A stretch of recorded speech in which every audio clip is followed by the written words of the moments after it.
মাইদার 72 নং আয়াতের মধ্যে মহান আল্লাহ তাআলা ইরশাদ করে, ইন্নাহু মান ইউশরিক বিল্লাহি ফাকাদ হারামাল্লাহু আলাইহিল জান্নাতা ওয়া মাওয়াহুন নার ওয়া মা লিয-যালিমিনা মিন আনসার।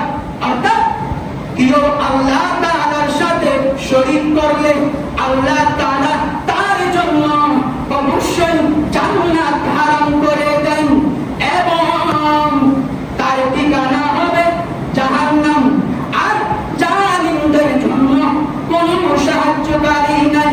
কিছু আওয়াজ বলুন না নাউযুবিল্লাহ। মহান আল্লাহ তাআলা সূরা মাইদার 72 নং আয়াতের মধ্যে ইরশাদ করে, যদি আমার সাথে কাউকে যদি তোমরা শরীক করো, আমার সমতুল্য কাউকে যদি বানাও, আমি ছাড়া অন্য কারো ইবাদত করো, তাহলে বান্দা তোমার ঠিকানা হবে কোথায়? জাহান্নাম। কিছু আওয়াজ বলুন না নাউযুবিল্লাহ। আমাদের রব কয়জন? একজন। আল্লাহ কয়জন? একজন। আমরা ইবাদত করব কার? আল্লাহ। আর কারো ইবাদত করার কোনো সুযোগ নাই। মহান আল্লাহ তাআলা আমাদেরকে পাঠিয়েছেন কি জন্য? ইবাদত করার জন্য।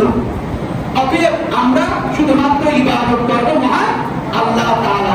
আল্লাহ যে এক, এর দলিল কি? প্রমাণ কি? সূরা ইখলাসের মধ্যে মহান আল্লাহ তাআলা বলেন, কুল হুয়াল্লাহু আহাদ। হে নবী আপনি বলে দিন আল্লাহ এক, আল্লাহুস সামাদ।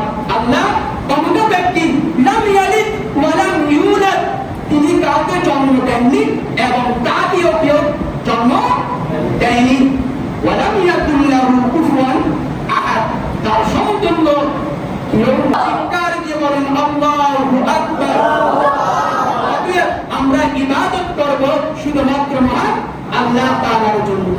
আল্লাহ তাআলার সাথে কাউকে সমতুল্য করা যাবে না, কাউকে করার সুযোগ নাই। মহান আল্লাহ তাআলা এক মেনে আমরা ইবাদত করার মহান আল্লাহ তাআলা সেই তৌফিক দান করুক। সকলে বলুন